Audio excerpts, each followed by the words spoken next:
Hello, and welcome to another episode of Grief and Motherhood. I'm your host, Caitlin, and today I'm honored to be joined by Janna Wellemeyer, a transformational life coach, grief recovery specialist, and shamanic teacher.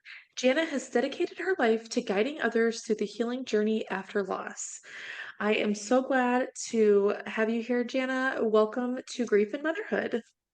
Thank you. It's good to be here and be able to share not so happy stories. Yes, I know. I always say it's definitely a group or club that we don't want to be part of, but I feel like the connections that we make along the way really help with the healing journey. It's definitely one of those journeys that you don't want to sign up for.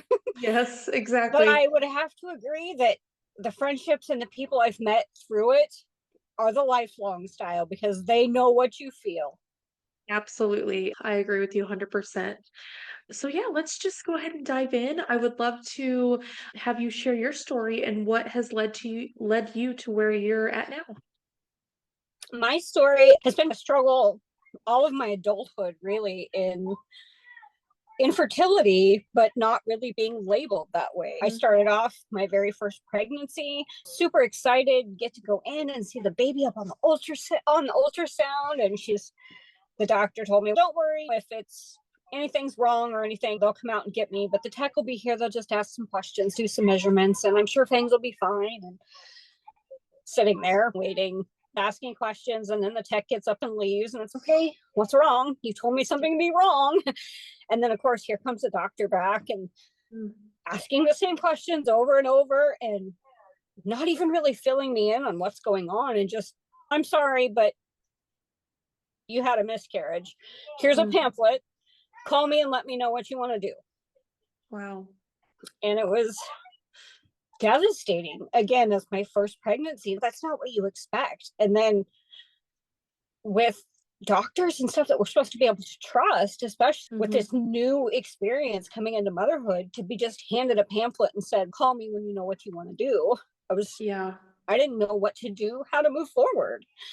Fast forward after that, I've actually had 8 pregnancies with 2 live births.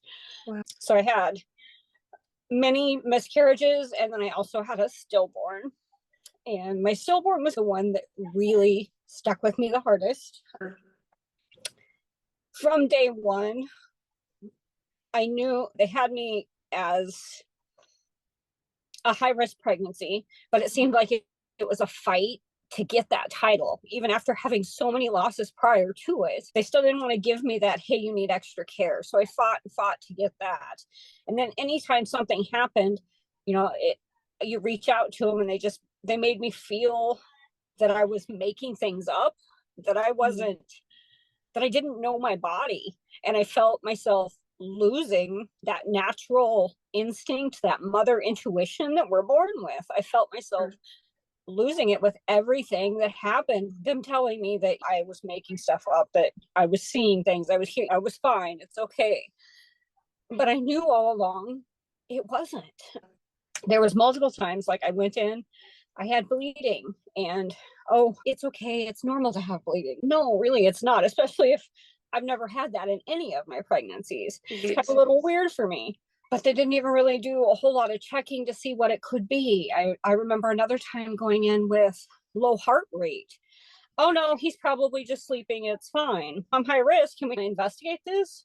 Oh no, it'll be okay, and nothing. And then during the time that I had my stillborn, my husband was actually out on deployment.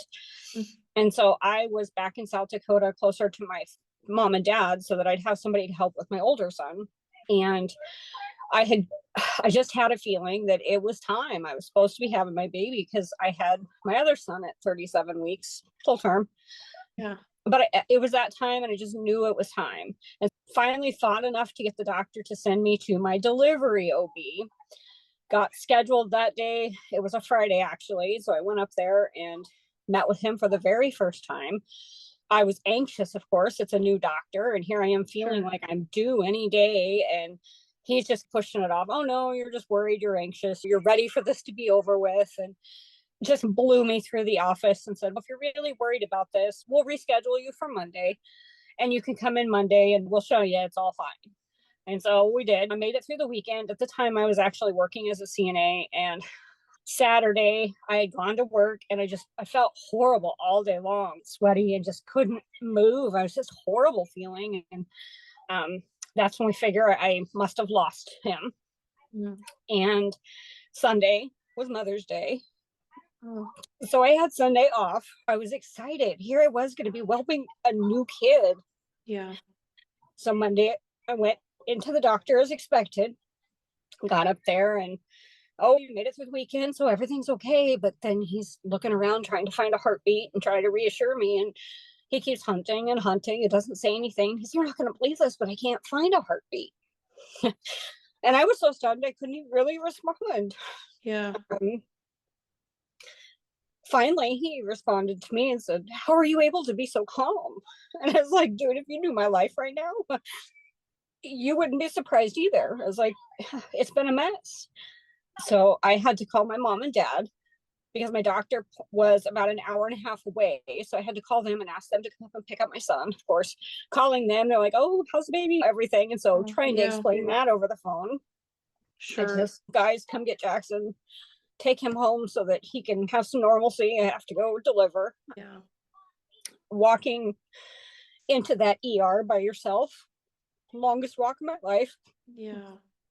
Worse, of course, was I only had the medical team there to help me. I had asked that they not medicated me because I wanted to feel. I wanted to be a part of it. Yes. I wanted to know what was going on. Sure. And they didn't honor those wishes. Oh my gosh. They doped me up with plenty of stuff so that I would just fall asleep. And I remember feeling so sleepy, and I knew it wasn't right. Oh my gosh, I feel tired. I was like, can I take a nap? And they're like, oh yeah, you're fine. And I woke up to feeling pressure of, hey, baby's coming. And like, there it was. They did allow me time to sit there and hold him and take pictures and do that kind of thing. But as soon as that was over, they wrapped him in a blanket, set him on the counter, and left me. Wow. There was no anything really. I did have a really good friend that I had worked with that had heard what was going on. She knew I was there by myself, so she did come sit with me for about an hour so that I had something. But after that was over, 9:00 at night, they're like, okay, you can go home. I was like, I can't drive home. I have an hour and a half in the dark to drive. I'm not driving home tonight.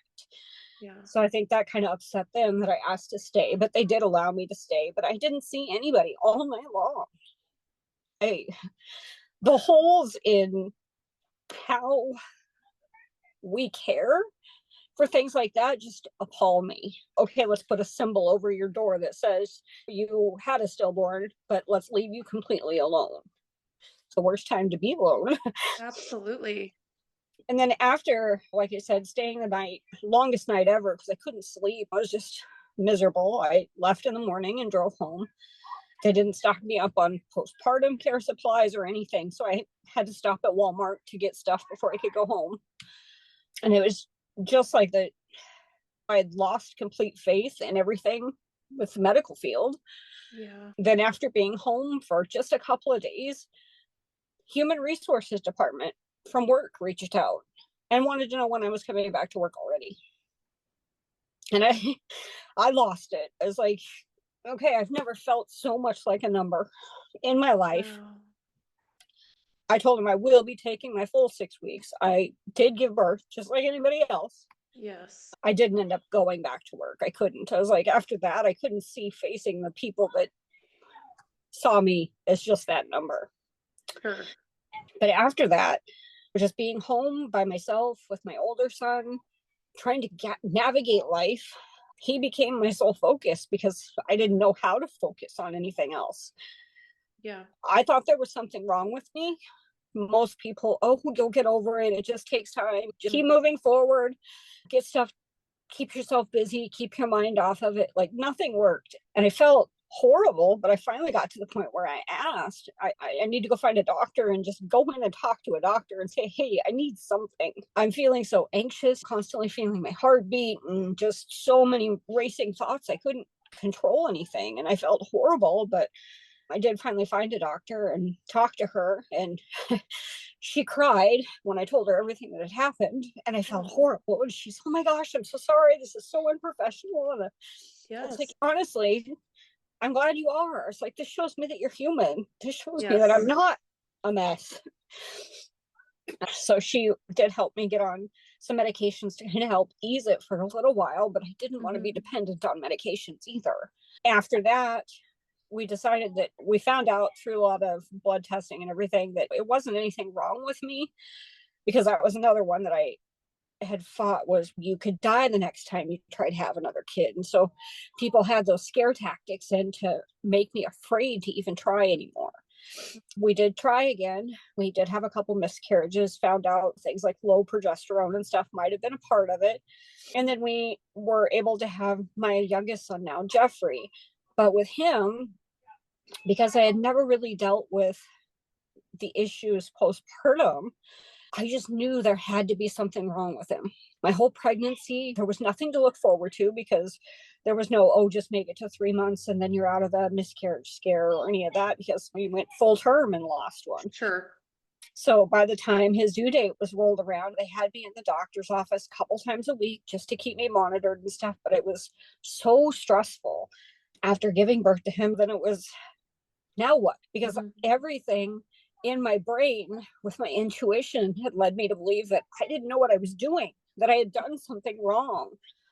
And so I had forgotten everything that I had done with my oldest son. Hmm. So even trying to wean off into regular foods, or just normal things that you would think, oh, everybody does this, everybody knows how to do that. I didn't Sure. have that anymore. And so Yeah. when you talk to somebody about that, they're like, oh, why don't you remember that? Or what's going on? What's wrong with you? And again, it builds up and you're, how do I do this? Yeah. And it just got so lonely trying to constantly explain to people because nobody understood. Then after dealing with Jeffrey growing up, he had a couple of seizures doing to have having COVID, and it just put me more in fear of something's wrong with him. I'm going to lose him. We did get him Hmm. into cardiology appointments and everything that was necessary to finally get absolute clean bills of health, and he's doing amazing. But it took me going through those battles of literally day by day, just waking up saying, God's given me another day with this guy. Yeah. Enjoy it. And that's where I was brought into the grief recovery method to try and heal some of the traumas with my stillborn, so that Hmm. I could look at my new baby as a baby instead of something wrong with them. I knew, I think I was in like 1 week, and as soon as I did my first thing, I felt a huge sigh of relief, like I can actually talk to this person and they're Yeah. going to listen to me. They're not going to start spewing things back at me, oh, you should do this or feel this. And as soon as I did that, I was like, I have to do this and have to be able to share this, because everybody should be able to feel this way, because I Yeah. know I'm not alone in being in pain, whether, it's from child loss or from losing a parent, losing a pet. Anything causes us pain, and we should never compare it. We all hurt differently, but Hmm. ultimately we're all hurting and we all deserve to feel better. And so that kind of led me into being a coach myself, to help people not even just get out of their grief, but be able to find some sense of happy on the other side. Yes. And especially us women, that intuition that we lose. I think that was one of my hardest things, is not being able to trust my own judgments. Sure. Wow. That's a story. I have so many thoughts, but first I want to hug you because the way that you were treated, I just can't even fathom. I also had a stillbirth at 37 weeks, which is looking back and doing the research, I didn't know this, but 37 weeks is the most common stillbirth week, Mm-hmm. which is scary and sad. And the statistics of stillbirth are astronomical and they should not be. So that leads me back into what you were saying with the healthcare and women's health. and how there is just such a disconnect with it. And it's 2025. Stillbirths should be the rate should be going down, not up. And just the fact that you were treated that way, I'm so sorry. I just can't. That makes me angry for you because that is you. First of all, you're still a mother. You still gave birth. You're still, and you're grieving. To have to grieve in that way, being treated that way, oh, it makes me angry for you. And I'm sure other mothers who have gone through it can relate to that as well. But I'm so happy that you have found a way to be on this grief journey because again, grief is not, oh, there's no timeline. There's no, oh, I'll be over in a year. It's a lifelong journey. And especially losing a child, oh my goodness, it's a lifelong journey that again, people don't understand that you're going to grieve forever. And something else I want to hit on that you said, it's funny, we have a lot in common. I also had a son after we lost my daughter to stillbirth, and he is 8 months old now, and he's healing our hearts. But I will say he doesn't replace Mm-hmm. Lainey, which people think they're like, you're shouldn't you be healed now because you have a baby? And it's then you want to slap people Exactly. for making the comments that they do, which I'm sure you've dealt with also. And I think some people just really don't know what to say, but I think it's better to not say anything at that point. Um, Exactly. yeah, I'd love to hear more really about the grief recovery specialist that you're doing that role, and then what's it called can't even The think of it. shamanic healing. Yeah, the shamanic. Yeah, I would love to hear about that and how you've incorporated that to your healing journey. First, like I said, I started out doing the grief recovery method. It is a 7-week program that has like a homework component to it. So we do reading from a book, which kind of starting out, it gives us more of the basics on grief and how we've all been taught completely wrong how to manage or not manage grief all of our lives. And then we do some other homework components where we actually sit down and we look at all of the losses that a person has incurred in their life. And that one's kind of a hard pill to swallow because we Oh, don't like yeah. to admit to ourselves how much we truly have gone through this negative. Yeah. Even experiences with moving, graduating high school. So many things have a lot of negative spin to them without even realizing it. It's scary events. After we look at all of that stuff that has happened, ultimately we figure out one relationship to start with to start healing and work towards writing kind of letters and stuff to whoever it is to try and heal a lot of the unspoken communications. So oftentimes in many clients, it turns out to be like a mom or dad that we start with because a lot of our traumas do originally come from our Sure. childhood. Sometimes if it's something more recent, like with us and having a stillbirth, sometimes that's the most painful one and people want to start there. So we start there talking about that relationship in itself, bringing it full circle on everything that happened in that relationship, as well as talking about all those unmet hopes, dreams, and expectations that nobody thinks about. Like you were saying, Sure. we grieve every day because I should have a kid in kindergarten. I should have Yeah. one graduating high school. You have to prepare for those kind of things to come up. Like I had two good friends that were also pregnant at the same time. So I have those two kids that I watch Yes. every day that are growing.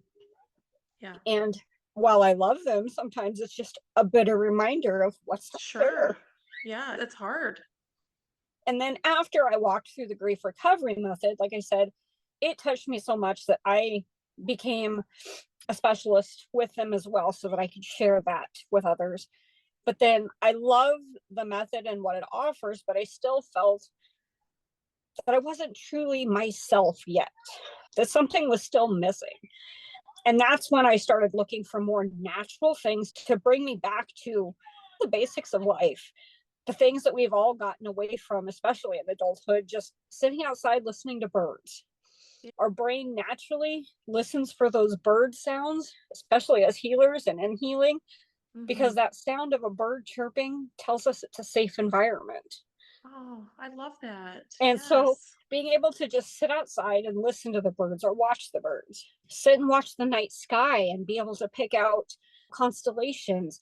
Some of the other things, guided meditations to Mhm. show you what your dreams and what it is you want out of life can be. Yeah. It's just a different way to focus on yourself. And like I said, bring in more of the natural elements, like being able to go walk on the beach and not feel guilty like you're taking away time from your family, or, oh, I Sure. shouldn't be doing this. I need to be doing 500 other projects.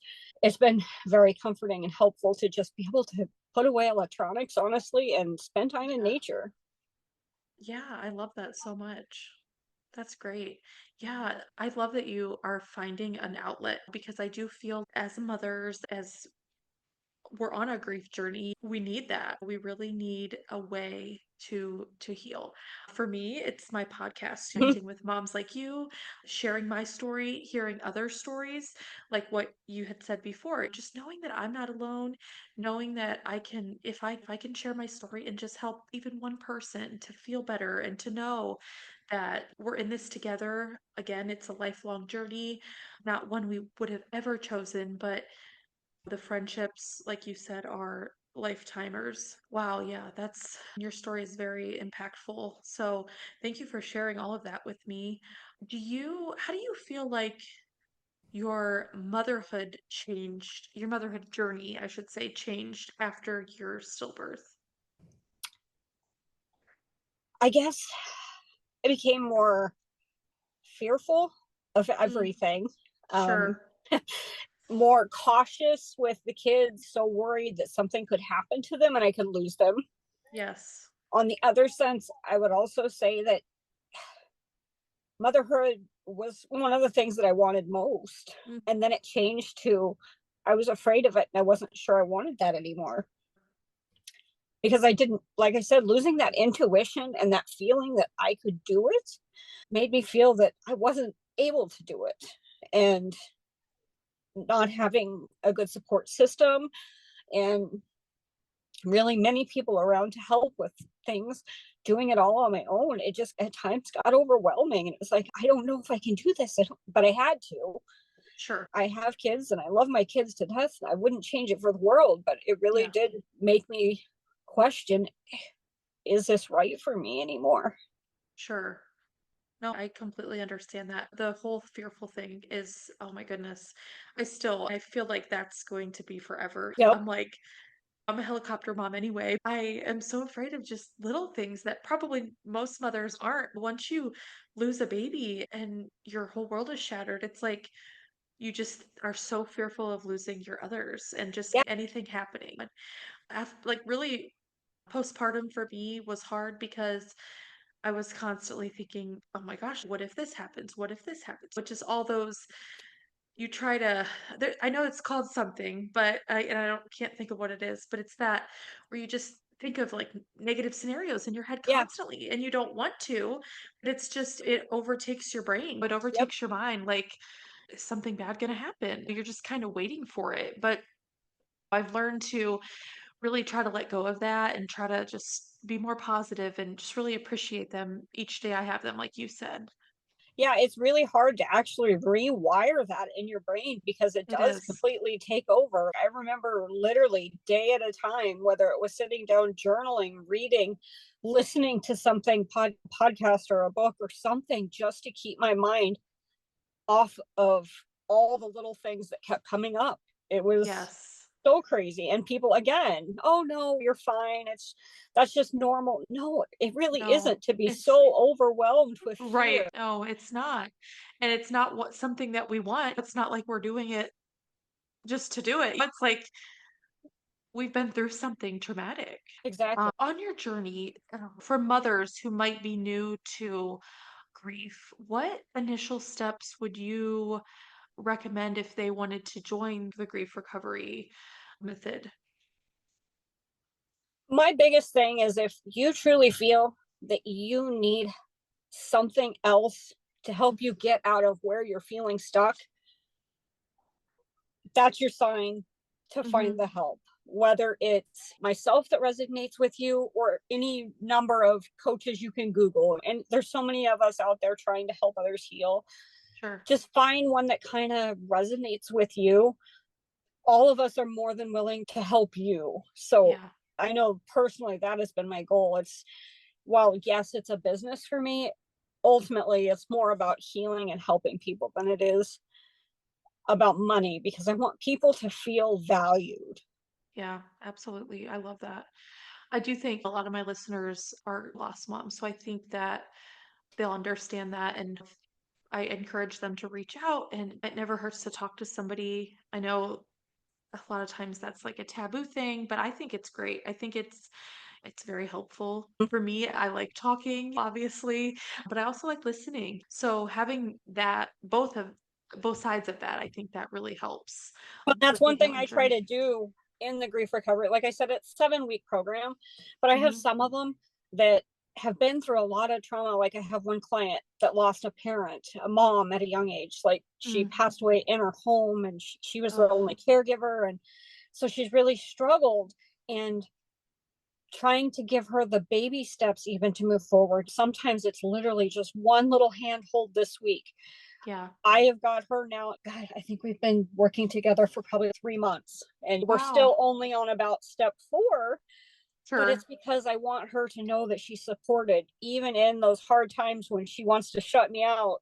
Yes. Great, let's just jump on a call. Let's chat. Let's let you decompress for what happened this week, and we'll move more forward with homework next week. I Sure. just need you to keep pushing forward, working on yourself. Yes. Sometimes that's one of the hardest things for us to do as moms, is to take Oh, that first step in yep. helping ourselves. We're supposed to help everybody else first. I know. That self-care, it's very important. I know it's very needed. There are times where I'm like, oh shoot, I need to drink water. Something as small Yep. as that. But it's I gotta take care of myself. So I totally agree. I think that it's probably really healing for you as well, right? Would you say it's The just being way that able to I do this as well, I can do it as a group option so that we have other people as a group and you find a partner that you build a relationship with. But I have been doing most of mine as one on one work. And so okay. that does, because we literally dive into our past and our stories together. And Yeah. so anything that I ask of them to do with homework, Mhm. sharing their hurts, I'm sharing mine with them. And so Oh, they see that all of us have a lot of stuff that we don't talk about. sure. Yeah. And it's funny because people can they don't really I feel like just as a society, we don't know what someone is going through. We don't know what Yep, someone has been through. So it's and you can't even imagine. So it's like be kind. exactly. Thank you so much. This has been really great to talk to you, to get to know you. Do you share with me like a piece of advice that you would give like a newly bereaved mom? I guess my biggest takeaway was there is nothing wrong with you. No, there's You not. are an amazing human. Yes. Find your support circle. I love that. There is a circle out there for you. Sometimes it takes a little work to get there. If you're struggling to find one, please reach out. I'm happy to be just a member of that circle too. I love that so much. Yes. I encourage everybody that's listening, reach out to Janna. I will share all of your links, your website, all of that in Yep, my show notes so people can join you, find you there. Thank you. This has been wonderful. I've really enjoyed getting to know you and thank you for sharing your story with all of us. I know it's not always easy being vulnerable and open.